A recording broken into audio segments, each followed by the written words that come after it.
Monster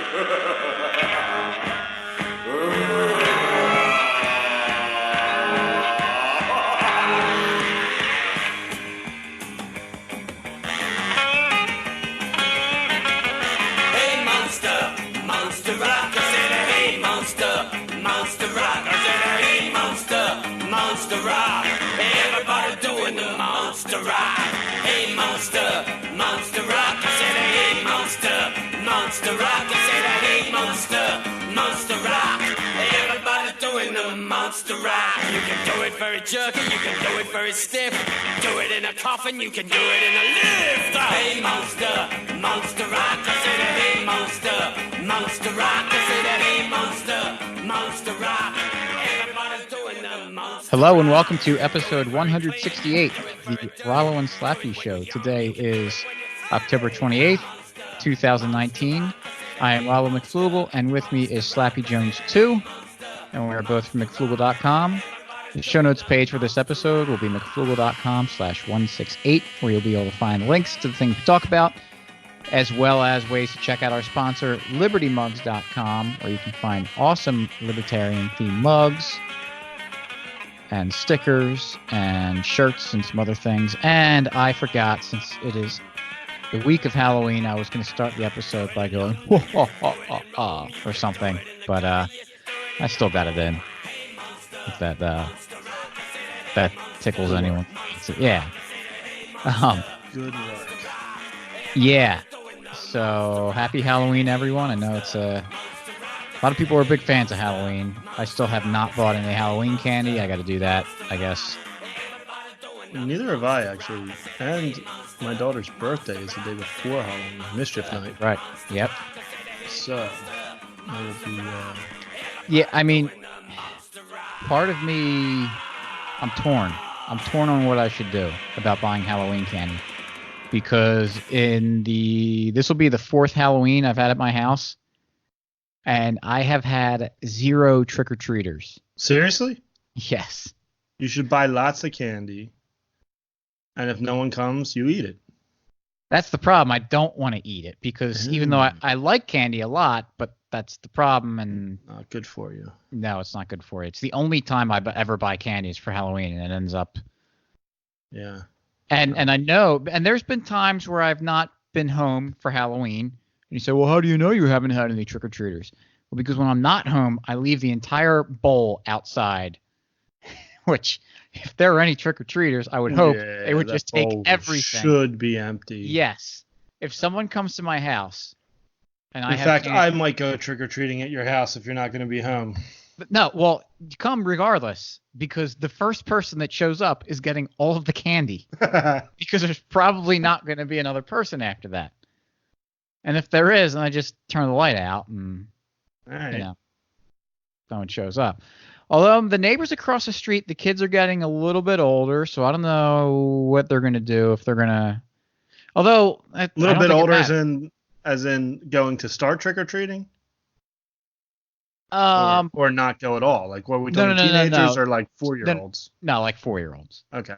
And actually a little bit older than two. There's actually a couple kids in the neighborhood, but I don't know. People know I live there. There's a couple little kids. Creepy neighbor they stay away from. The parents say avoid that house. They don't, because there's a couple kids with I live in a cul-de-sac, and they'll ride the bikes around, and they'll ride John, up. You can go to that house, or that house. Do not go near that one. The guy with the creepy bird cage in his backyard. Yeah.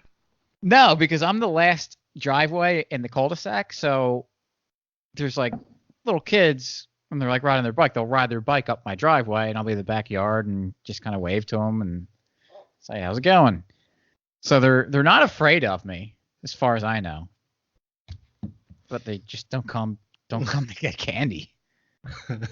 Well, that's a shame on them.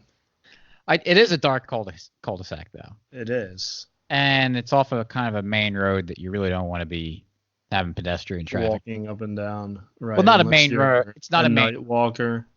What was that guy? Who was your buddy? The road sleeper. Road sleeper. It's not a main road. It's just a windy country road that's... Yeah, with no sidewalk, right? Yeah.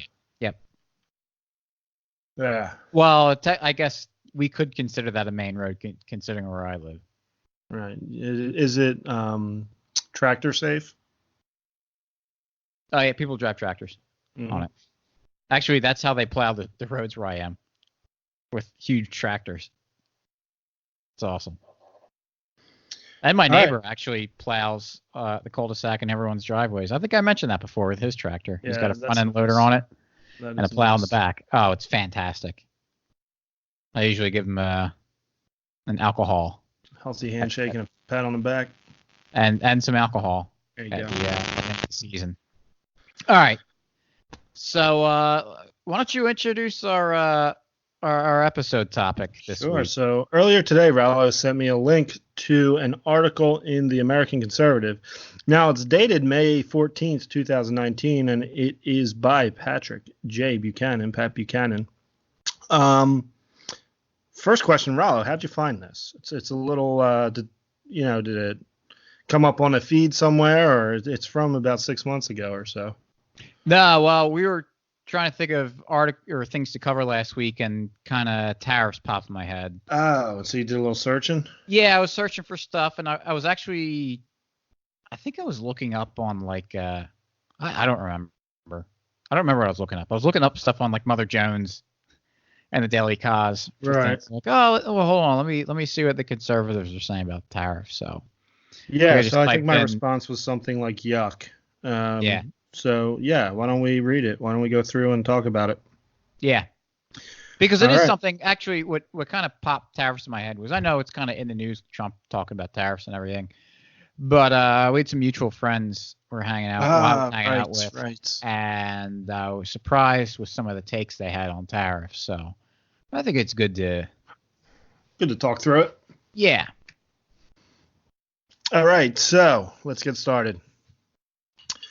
As his limo carried him to work at the White House Monday, Larry Kudlow could not have been pleased with the headline in the Washington Post. Quote, Kudlow contradicts Trump on tariffs, end quote. With the recent stuff with the Washington Post, I'm not sure we can really trust any of their headlines. Yeah, what was their headline about? Was it the austere religious cleric who passed away recently? Yeah. Yeah. So, yeah, he probably didn't really care about that headline. Anyway, the story began. The National Economic Council Director Lawrence Kudlow acknowledged Sunday that American consumers end up paying for the administration's tariffs on Chinese imports, contradicting President Trump's repeated inaccurate claim that the Chinese foot the bill. A free trade evangelical, Kudlow had conceded on Fox News that consumers pay the tariffs on products made abroad that they purchase here in the U.S., yet that is by no means the whole story. A tariff may be described as a sales or consumption tax the consumer pays, but tariffs are also a discretionary and optional tax. If you choose not to purchase Chinese goods and instead buy comparable goods made in other nations or in the USA, then you do not pay the tariff. You want to stop there? Because I think you could add something. Yeah, it's I mean, you could say that about any tax is optional, because you can just decide not to buy something that has a sales or consumption tax on it, or even the income tax. You can decide not to work. I mean, it's kind of stupid. Well, I want that product, so how is it an optional tax? Yeah. And also, just to start out with, so we kind of frame what a tariff is. Well, it is true that it's not necessarily going to raise prices right away for consumers. Well, the prices aren't based on costs, and the tariff is a cost. Right. I think it was Murray Rothbard makes the case about talking about just taxes in general, where people say like, oh, well, if we eliminated taxes, then prices would go down. And Murray Rothbard's like, well, it doesn't make sense necessarily, because businesses are going to charge they think is going to clear the market the best. So if you eliminated taxes tomorrow, there's a good chance that prices are going to remain the same initially. Now, what happens with tariffs, what the problem with tariffs is that if you cut the margins on the people that are selling the goods, then over the long term, you're not going to have prices fall, because they're not going to be able to make have as much money to make capital improvements, to make investments in innovation, where they can lower the costs of production that way through investment. So that's where you get the some of the bad effects of tariffs. So I think that's the bigger issue, is that you're trading this like little short-term benefit of whatever your tariffs are trying to accomplish at the expense of, having money and resources go to where prices would dictate them. Right. Prices would have them dictated. I can't get that thought out, but you know what I'm trying to say. Uses. Yes, thank you. Okay, I'll continue. So it says if you choose not to purchase Chinese goods and instead buy comparable goods made in other nations or the USA, then you do not pay the tariff. China loses the sale. This is why Beijing, which runs $350 billion to $400 billion in annual trade surpluses at our expense, is howling loudest.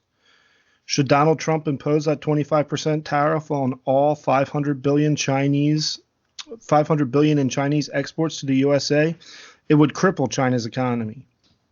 Factories seeking assured access to the U.S. market would flee in panic from the Middle Kingdom. Can we go, because it's at our expense. Yeah. Like, people are voluntarily choosing to purchase Chinese goods. More seems like it's to their benefit. What is this? What is this? Yeah. Why do I care about some business in, I don't know, Idaho? If they're making more money compared to a Chinese business, I mean. Well, it's the same. I mean, it's a point we've brought up before, but it's like trade between Pennsylvania and New Jersey. Exactly. I mean, like, is Pennsylvania suffering if it buys more from New Jersey?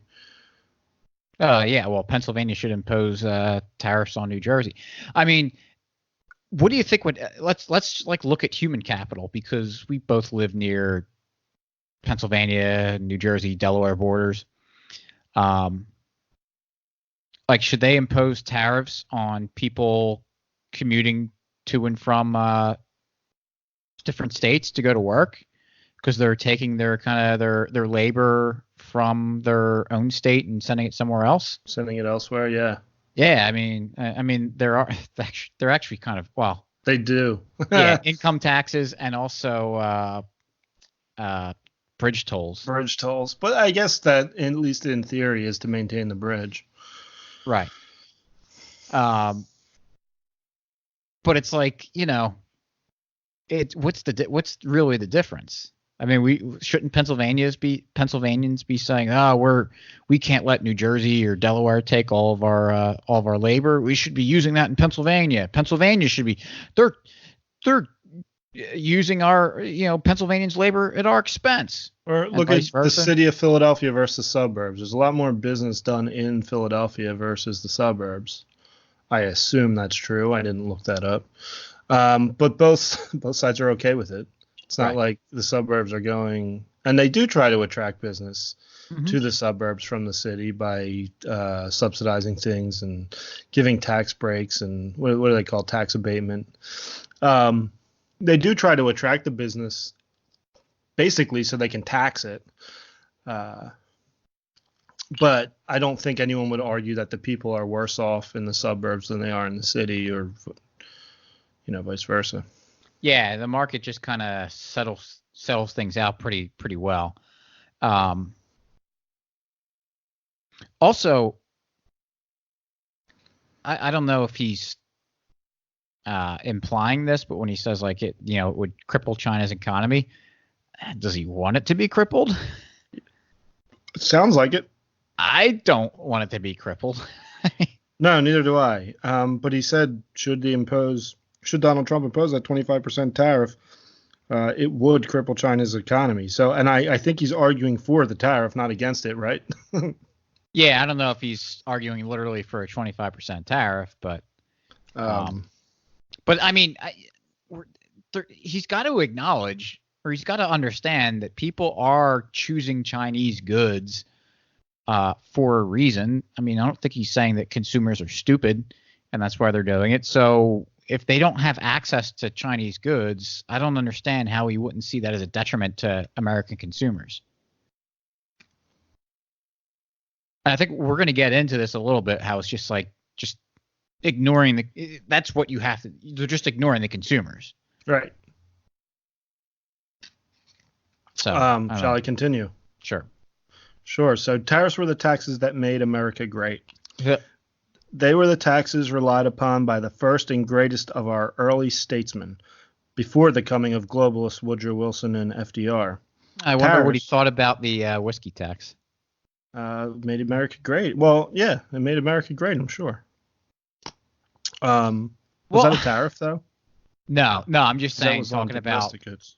Yeah, no, yeah, I wasn't saying it was a tariff. I was just saying it was a tariff from the early Americas. But tax from the that's Americas, like, yeah.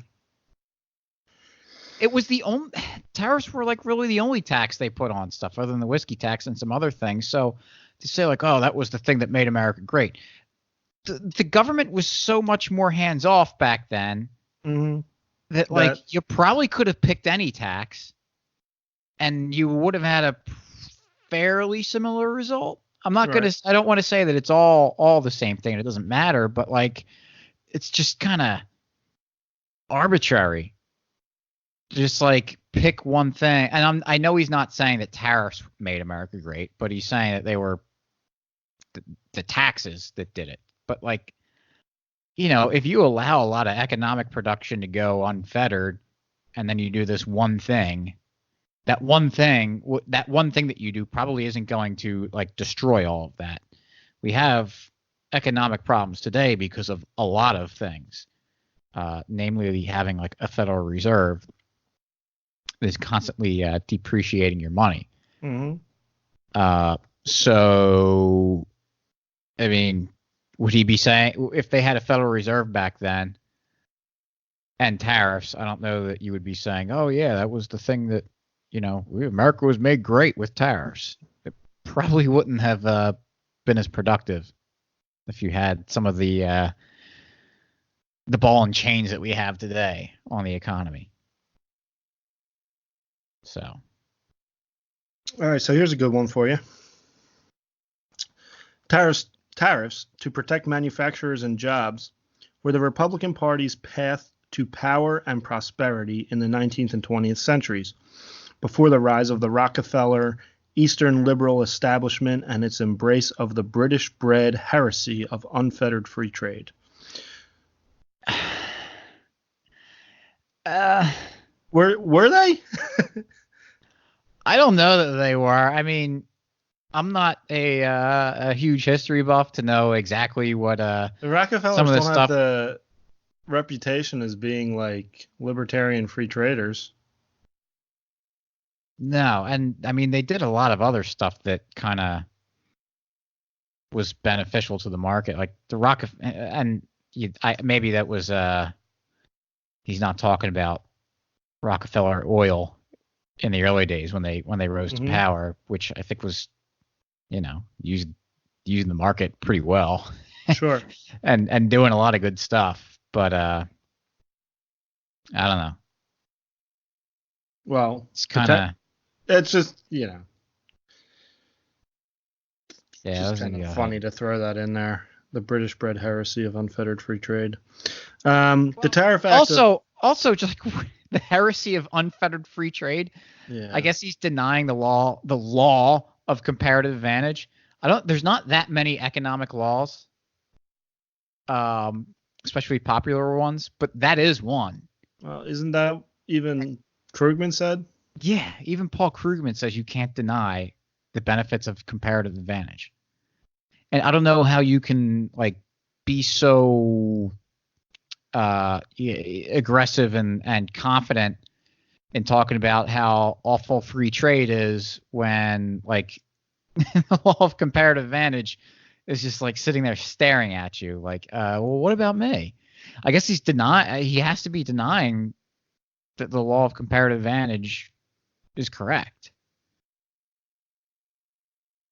I mean, he's Well, calling what it sounds like. I mean, it's a trade a heresy. heresy. Yeah, So, unfettered.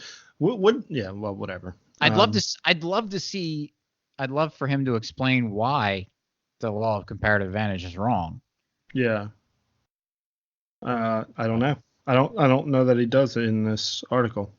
So, the Tariff Act of 1789 was enacted with the declared purpose the encouragement and protection of manufacturers. It was the second act passed by the first Congress led by Speaker James Madison. It was crafted by Alexander Hamilton and signed by President Washington. After the War of 1812, President Madison, backed by Henry Clay and John Calhoun and ex-presidents Jefferson and Adams, enacted the Tariff of 1816 to price British textiles out of competition, so Americans would build the new factories and capture the booming U.S. market. It worked. At what cost?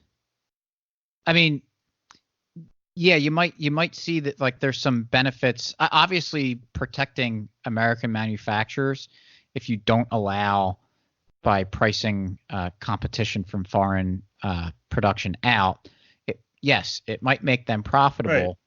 But at what cost? I mean, that's the whole law of comparative advantage. Maybe the United States would have been better at producing other stuff. So what? Go ahead. Yeah. Well, what I was going to say is, and maybe this isn't exactly the same, but there's a football game on my TV in the background here, and these guys are all really good. And they're so good that I can't compete with them, and I can't play in the NFL. So if we just ban them and let me play, then you could say, see, look, he can play in the NFL. Yeah. But that wouldn't make a better product. Yeah, I think that's... maybe it's not exactly the same, but... No, I think that's a pretty good example. So if they're doing it really well, maybe we should just let them do it. Yeah, and let us do something else. Right. Yeah, something that we're a little bit better at. So anyway, tariffs financed Mr. Lincoln's war. The tariff of 1890 bears the name of Ohio Congressman and future President William McKinley, who said that a foreign manufacturer has no right or claim to equality with our own. He pays no taxes. He performs no civil duties, end quote. That is economic patriotism, putting America and Americans first. Well, putting certain Americans first, as in the privileged manufacturers who benefit from this. The business owners, yeah, the people who otherwise can't really compete, but it certainly doesn't put the consumers first. Yeah, or anybody else. Just the whole economy. It just, man, all this does, taxes, subsidies, protectionism, all it does is saying that you're not good enough to compete in a free market. So we're going to take from those who are the best at doing what they do and giving some of that stuff to you so that you can bring the rest of us down. It's absolutely absurd. Yeah. Also, like, it's funny, and I know Pat Buchanan's not like an anarchist, but the idea that that foreigners have no right or claim to equality with our own, like, why not? Are they not humans? Yeah. They're not equal to us. Not equal protection under our government. Okay, well. What he says here is he pays no taxes, performs no civil duties. Not to Americans, but. Right. Anyway. So just like flip this on its side to say, like, well, an American producer wants to send wants to trade with someone from another country, and that government decides, no, we're going to put up a huge tariff on you and not let you do it. Like, wouldn't that kind of be an affront to your citizens, your people, that they're not able to conduct business how they want? Like, I would say so, but I wonder what he would say to that. He would probably say, like, he might say, well, they're sovereign just like us, and that's what they can do. That's what they can do. And their job is to protect their job is to protect their citizens. And if you want to pay that tariff, then you can go trade with them. Right. I guess, because it's optional. Optional. If you go around it, you get a gun pointed at your head. Yes, so it's optional. You don't want a gun pointing at your head, pay the tax.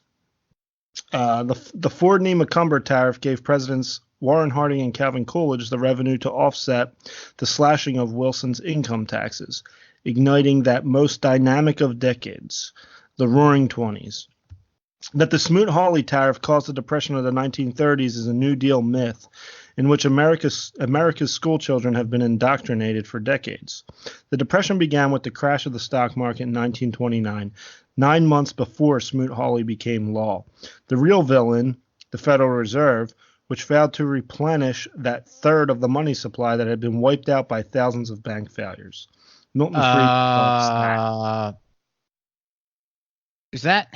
I mean, I know the Federal Reserve has a lot to do with the Great Depression and everything, but was it because they didn't inject money back into the That's economy? what he says. Yeah, well, I mean, Milton Friedman's pretty bad on monetary policy, so yeah. A tariff is a tax, but its purpose is not just to raise revenue, but to make a nation economically independent of others, and to bring its citizens to rely upon each other rather than foreign entities. The principle involved in a tariff is the same as that used by U.S. colleges and universities that charge foreign students higher tuition than their American counterparts. What patriot? Well, yeah. I don't know why they necessarily charge foreign students more, but a business and I know basically colleges and universities are not really that private. They have a lot of They almost all take federal funding except for right. like Grove City and Hillsdale, maybe Liberty. I don't know. There's like a handful that don't.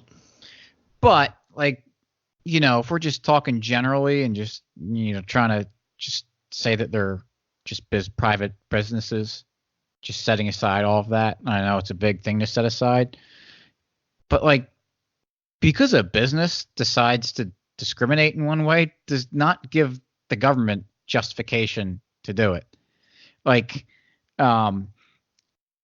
Any libertarian would say that, a business has the right to deny, someone with red shirts from service from their store or business or whatever. They would be absolutely within their right. But the government doing that would be just a violation of rights. The government should not be discriminating. Yeah, well, what about discriminating against taxpayers versus non-taxpayers? As well, the government, yeah. Well, no, I mean, I don't know how to make this argument. I pay my school taxes, my property taxes. So why should someone from your neighborhood be able to go to my school? You don't pay the taxes to fund that school. Yeah, it's that's part of the problem of having government where everyone's equal. It's a catch-22. Right. And the problem is not that one person's paying taxes and the other one's not. It's that a government is there and forcing money out of your pocket to pay for their thing.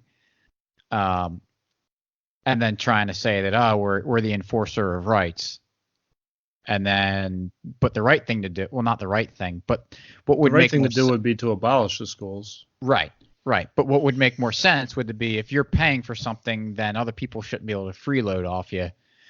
But those are the same people who are under your protection too, and you're supposed to be upholding their rights. And so, well, what do? Well, they're just going to keep taxing you, taking your money and taking from the haves and giving it to the have-nots.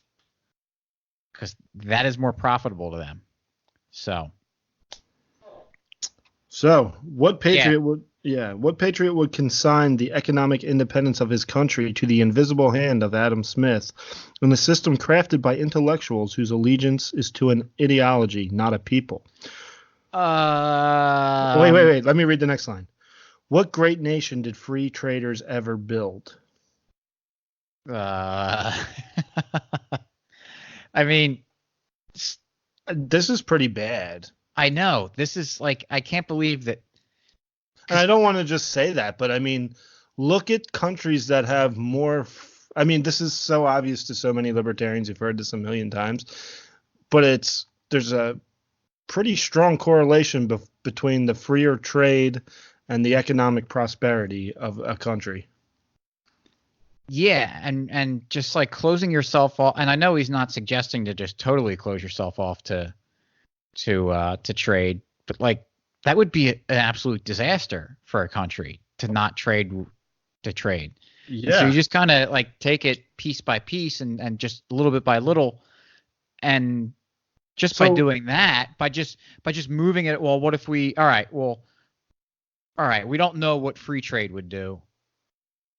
I'm saying in this scenario, what someone might be thinking, but like absolutely no trade, banning trade would be very bad for obvious reasons. What about a little bit of trade? All right. What about a little bit more trade? What about a little bit more trade? What about and so it should be obvious that as you go a little bit further towards more trade, that it would make more sense to just not impose restrictions on it.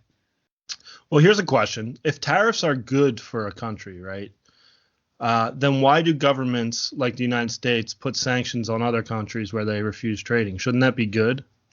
Right. Yeah. Exactly. Shouldn't Iran be celebrating all the economic prosperity they're going to have because they're not going to be able to trade with the U.S. and other countries participating in it? Right. So, and they don't even have. It's like, wow, our tariff worked perfectly. Now we can just we don't even need the tariff anymore because they're not allowed to trade with us. This is wonderful. Yeah. So this should be a boom to Iran's economy. And also just like the knock on the invisible hand of Adam Smith, like Pat Buchanan normally is pretty good. Is he denying the benefits of capitalism? Right. Well, and the free market there? I don't know. Maybe I don't read enough of them. This is like. I would also, not. Allegiance to an ideology, not a people, is not exactly correct. I mean, maybe not a specific group of people do we have an allegiance to. Well, it's not. But like, part of the reason that I have come to these like conclusions is that I think it helps all people. What intellectual central planner crafted capitalism and free markets? There might be some intellectuals who talk about it. Who think about it, who observe it and say this works best, but nobody is setting it up. Right. Like Pat Buchanan is suggesting he sets up this free trade system. So wait, he's not an intellectual who's crafting this system that he's talking about? I mean, it's like it's the lengths that someone has to go to try to prove something that's just so obviously wrong correct. It just makes you look so foolish. And here's a good example of that, where I think that in any other situation, like I don't know, let's minimum wage. I'm sure Pat Buchanan's against minimum wage laws, and if someone turned around and said, "Oh, so you're going to consign the economic independence of his country to the invisible hand of Adam Smith, to a system crafted by intellectuals whose allegiance is to an ideology, not a people, by not having minimum wage laws? What's the matter with you, Pat Buchanan?" That's a good point. Like I don't know what his stance on that is, but I imagine he's against them. Yeah. Yeah, but any sort of free market policy that someone wanted to criticize, they could take that sentence and turn it around on him and use it. Well, here's a good one coming up. Free trade is the policy of fading and failing powers past their prime. In the half-century following passage of the Corn Laws, the British showed the folly of free trade.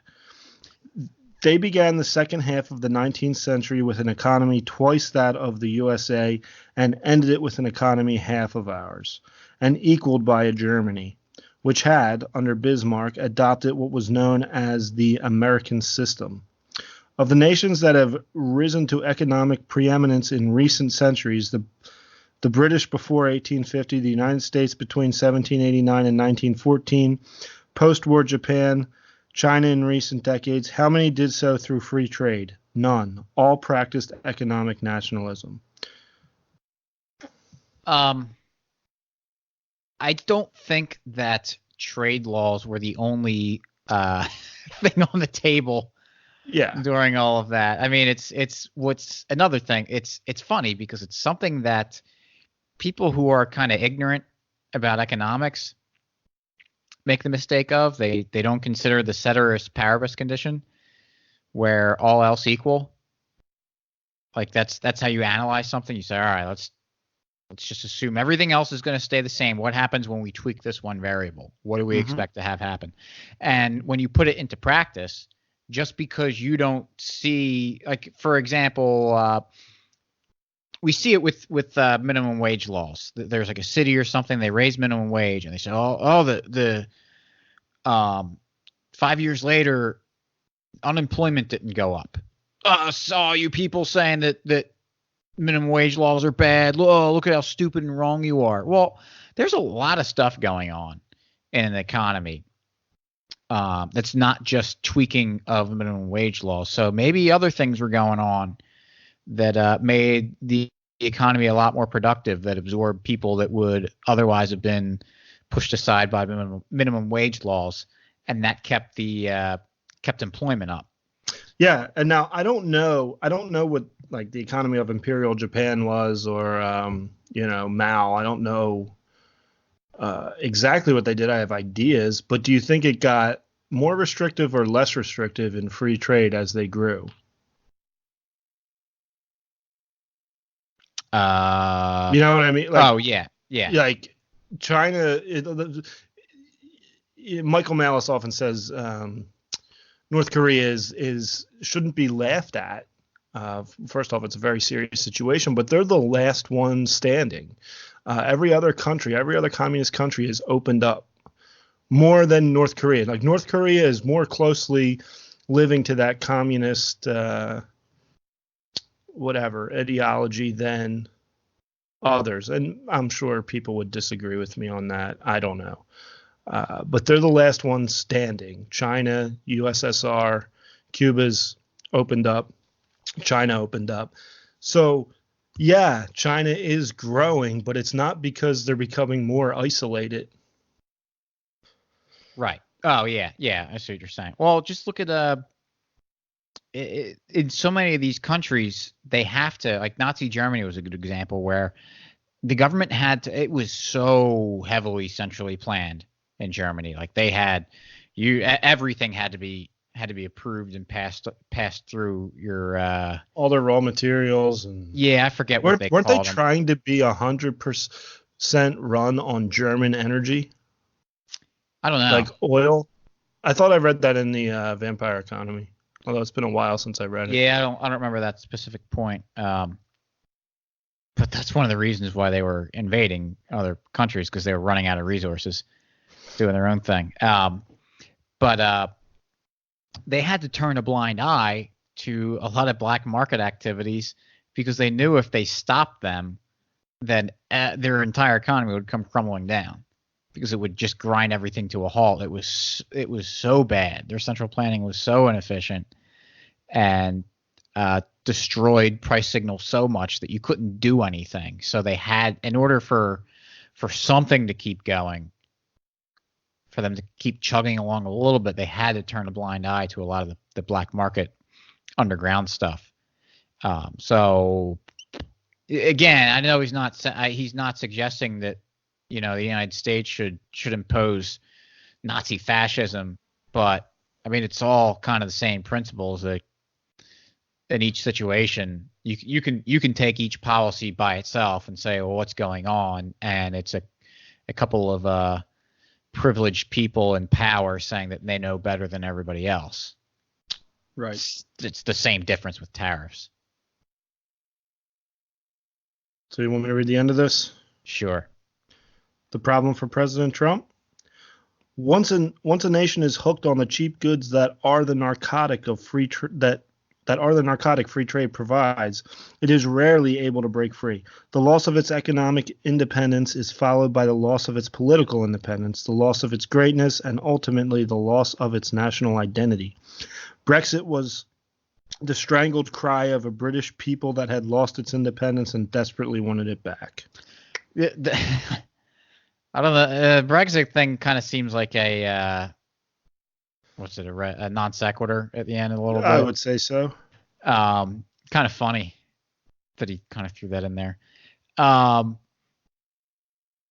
don't know that that free trade and is not so much a loss of political independence as much as it is a loss of political power, maybe, which I am fully in favor of. The other thing, too, is once a nation is hooked on the cheap goods that are the narcotic free trade provides. Are you saying you'd rather pay less or more for the same thing? Yeah, that's an odd way of saying consumers are going to choose what's best for them. Right. And that they're not going to want to give that up. Like, that's craziness. And also, like, how much of this stuff is I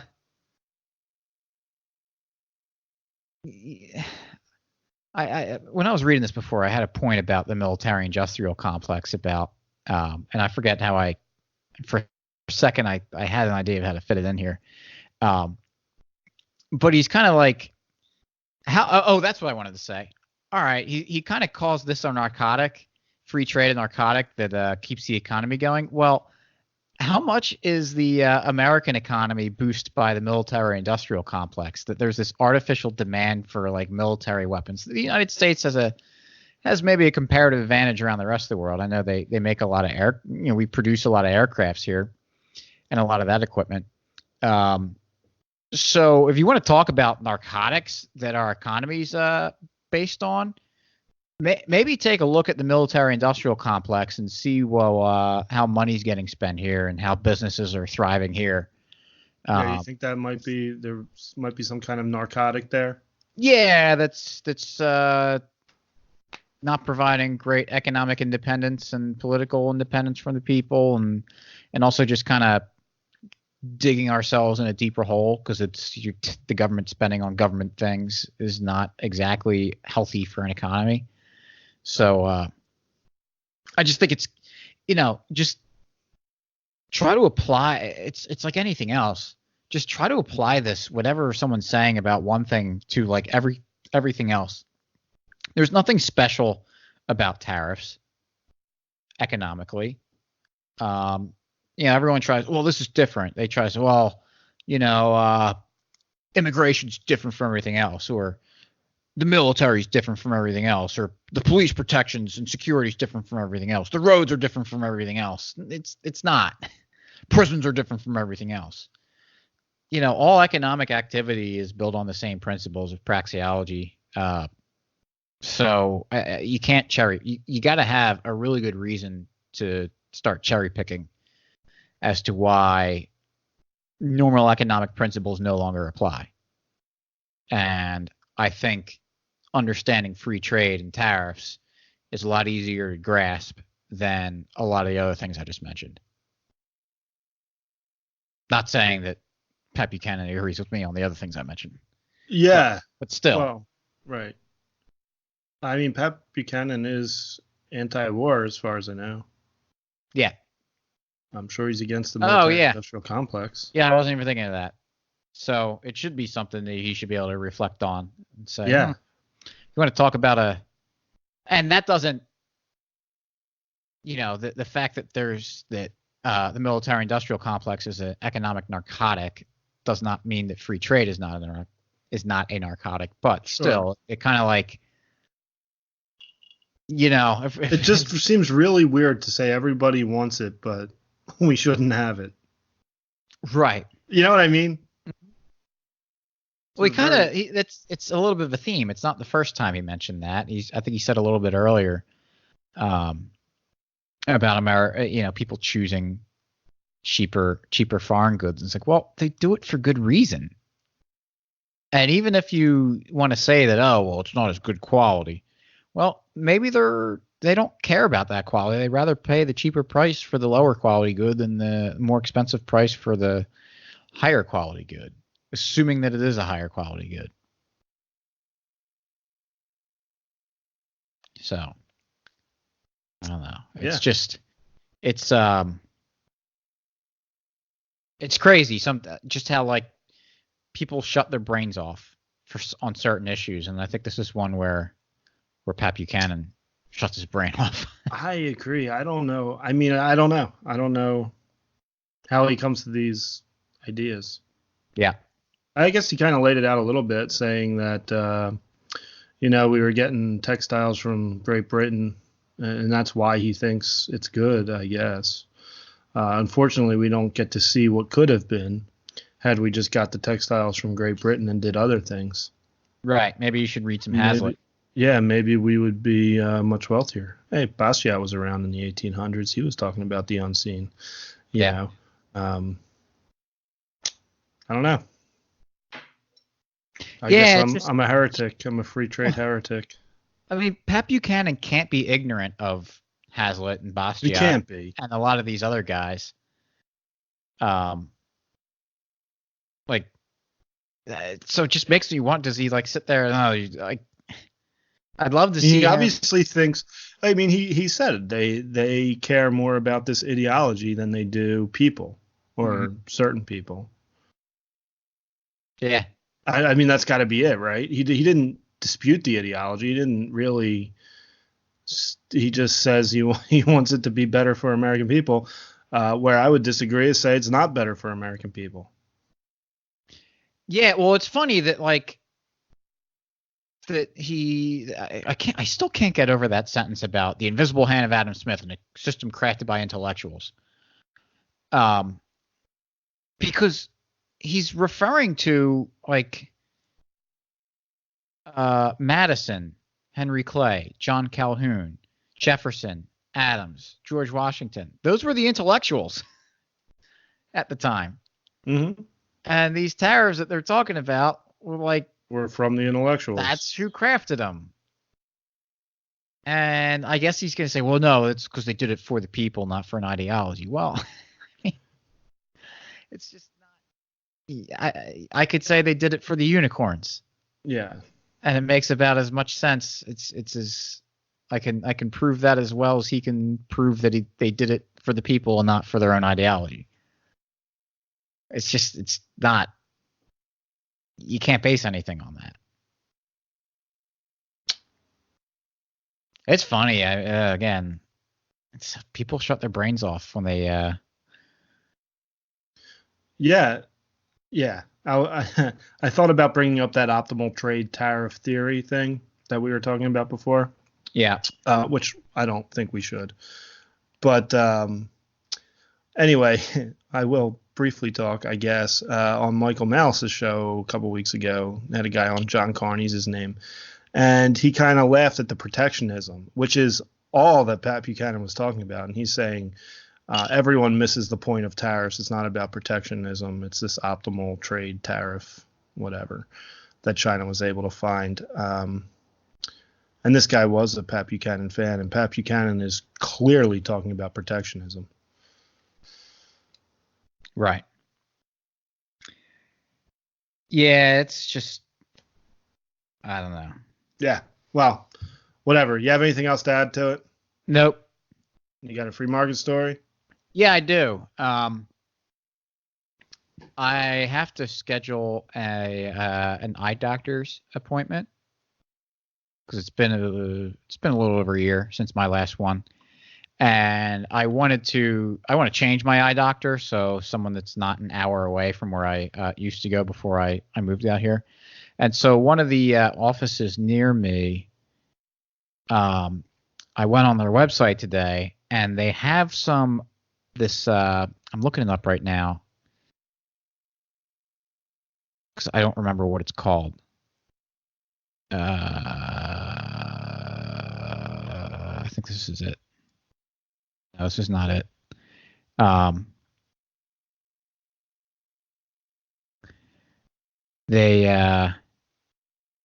Is this it? Yes, this is it. Okay. They offer this thing that I never heard before. It is called orthokeratology. Hmm. And so what it is, it's like you wear these contact lenses at night while you go to sleep. And while you're sleeping, they change the shape of your eye, I guess the lens on your eye, so that when you take them out in the morning, it corrects your vision for the day. That's weird. Yeah. Everything with the eyes, like that's why I won't wear contacts. I'm not squeamish with my eyes at all. I am. Because I wear only have contacts. 2 of them, and I don't want to bust one of them. Oh no, yeah. If you want to wear contacts, or at least I wear the rigid gas permeable. Yeah, I don't know what The that hard is. It's like they're hard lenses. Yeah, I don't know. I can't Not do hard, not hard. They're rigid. Sure. They're not like the soft ones that are like really like paper, or like cellophane or whatever. Yeah. They retain their shape pretty well. Yeah, you're not. If you can't do your touch your eyes and everything, then contacts aren't for you. Not for me. But it's I think it's a really neat innovation. And my first reaction was like, oh well, what if I can't like put them in at night for whatever reason? And then I realized, well, I don't think there's been a day that I have not worn my contacts in like well over 10 years because I didn't want to, or for any other reason, because I just like decided for whatever reason, I'm not going to put them in today.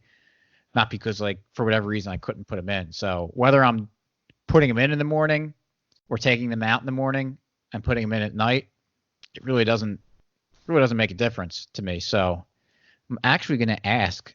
I want to go to this place and check this out more, because that would be awesome. Because contacts can get annoying sometimes. Every once in a while, you blink the wrong way and it gets suction cupped to your eye, and you gotta deal with that a little bit. Or just like if I ever go swimming, I can't open my eyes in the water because my contacts would fall out. And there's other things that make it difficult to little tiny things. I'm saying nothing that's a big deal. And they're annoying and expensive if one pops out and you lose one. Well, for me, people, I only have one pair. People who wear soft lenses, a lot of times. Don't they get them like all the time? Yeah, it depends on the lens. Some people do them like their daily lenses. Sometimes they're like you can wear for a month or whatever. But I've had the pair I have now, I've had them for over a year. And the pair I had before that, I had them a lot longer than that, and I shouldn't have. I don't know. I've had my glasses for a few years, and I'm going to keep them probably till they break. They were like 10 years old. Wow. Yeah, which for a lot of reasons you shouldn't do, but I just did because I didn't want to go to the eye doctor. But I got my money's worth out of them, though. Yeah, that's true. But I never heard of that, and I want to talk to them and talk to my insurance and see if they cover it. And if not, you can go argue for universal eye coverage. Yeah, exactly. Or I could just see how much it costs out of pocket, because it might be worth it. I mean, I'm actually kind of excited about this, because there is like the LASIK stuff, but it's still pretty expensive. And that is where I kind of draw a little bit of a line, because I found out what they actually do for LASIK surgery. I'm not doing it, so. So I can tell you? You can tell me. So they like, as far as I understand, and I don't know if this is for every procedure that they do, but they like cut a flap off like the top layer of your eye and peel it back, and then shoot your lens with a laser. Yeah, not doing. And then they like fold it back over, and then actually it's not even that, because they do it so often and so much that they're I don't think there's too much risk anymore. They wouldn't screw it up, and I'm still not doing it. Yeah, no, I understand that. But the bigger issue for me is I know some people that got the laser surgery done, and like they're walking around for like the next 3 or 4 weeks or however long it is. They're like, oh, I've got to take my put my eye drops in. This is every 20 minutes. I got to do this. If not, I go blind. I'm exaggerating that, but there's a time period of that. Minor inconvenience to have perfect vision. But this seems like a pretty good, for someone like me that's used to wearing contacts, a pretty good compromise between LASIK and wearing contacts. So it would be great to not have to actually wear them. Yeah, so, I think that's the thing. Like, I don't particularly like wearing my glasses. I like seeing, but I hate wearing glasses. That's the thing. Yeah, I don't really enjoy wearing them. I wish I didn't have to, but I'm not letting them mess with my eyes. Even also, if I also just think I look dumber than normal wearing glasses. Yeah, you do. Yeah, I know. See? All right. Well, what else you got? Anything else to add? No, that's it. Show notes page is mcflugel.com/168. Wait, should we give a little bump to that other podcast that we were on, or that we recorded for? When are they releasing that one? I don't know. I actually hope they cut our segment out so we're not have to be associated with them. Gotcha. They'll know who we're talking about. Yeah, they already know who we're talking about. Yeah, but they'll link to we'll have the Pat Buchanan article link there, and also check out libertymugs.com. And also, if you enjoy this podcast, you like what we do us a favor, share it with your friends, tweet it out, share it on Facebook, family and friends. Also, if you don't mind, giving us a what's it called? A review. Wherever you listen to your podcast. It really goes a long way, and we really appreciate that if you do that for us. So that's all I got. Thanks for listening. We'll catch you next week. And if you are the first person to show up at my house for trick-or-treating, you will get all of the candy I have. So thanks for listening. We'll catch you next week. Peace.